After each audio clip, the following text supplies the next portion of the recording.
क्या देश में एक बार फिर से लगने वाला है लॉकडाउन? क्या हम एक बार फिर से उसी दौर की तरफ बढ़ रहे हैं जहां सड़कों पर सन्नाटा हुआ करता था, लोग पैदल घर पर लौट रहे थे और जिंदगी ठहर सी गई थी?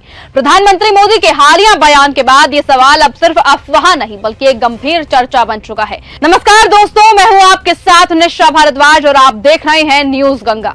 आज हम बात करेंगे उस बयान की जिसने पूरे देश की दिशा को सोचने पर मजबूर कर दिया है। कठिन हालात बने हैं, उनका प्रभाव लंबे समय तक बने रहने की आशंका है। हमें तैयार रहना होगा, एकजुट रहना होगा। कोरोना के समय भी एकजुटता से ऐसी चुनौतियों का सामना कर चुके हैं। अब हमें फिर से उसी तरह तैयार रहने की आवश्यकता है, क्योंकि जब प्रधानमंत्री ये कहते हैं कि हमें फिर से तैयार रहना होगा जैसे शब्द कोरोना के समय थे, तो इसका सीधा मतलब क्या कुछ निकलता है? क्या आने वाला समय और ज्यादा कठिन होने वाला है? देखिए, हालात धीरे धीरे क्या संकेत दे रहे हैं। गैस सिलेंडर को लेकर बढ़ा हुआ दावा सामने आता है कि 14.2 किलो से घटकर 10 किलो किया जा सकता है। दूसरी ही तरफ सोने में भारी गिरावट देखने को मिल रही है। रुपया लगातार कमजोर होता जा रहा है और सबसे बड़ी बात, मिडिल ईस्ट में चल रहा तनाव अब सीधे आपकी जेब पर असर डाल रहा है। ईरान, इजराइल और अमेरिका के बीच बढ़ते तनाव ने दुनिया की सबसे अहम तेल सप्लाई लाइन यानी कि स्ट्रेट ऑफ होर्मुज को खतरे में डाल दिया है।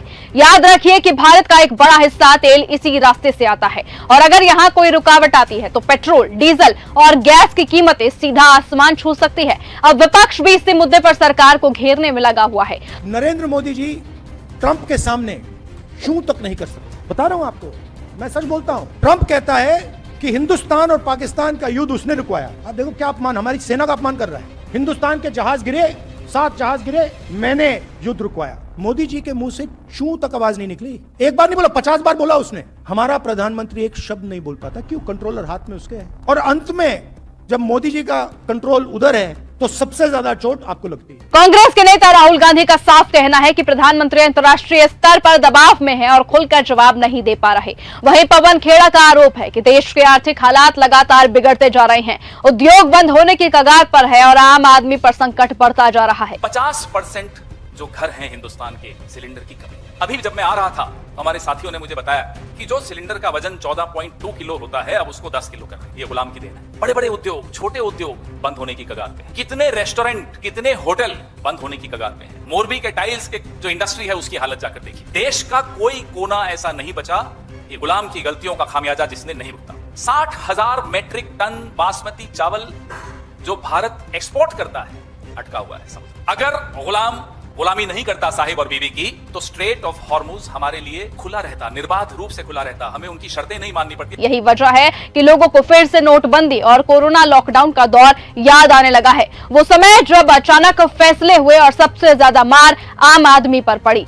लाखों लोग सड़कों पर थे, रोजगार खत्म हो गए थे, नौकरियां छिन गई थी और जिंदगी एक संघर्ष बन गई थी।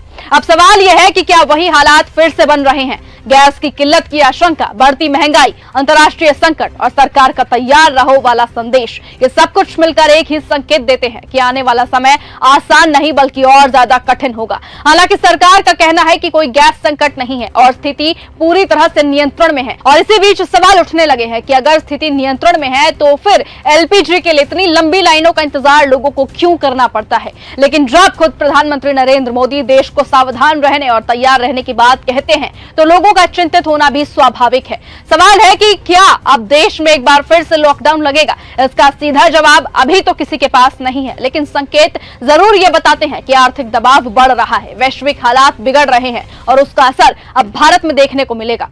सवाल आपसे है कि आपको क्या लगता है कि देश एक बार फिर से उसी दिशा में जा रहा है? क्या हालात लॉकडाउन तक पहुंच सकते हैं?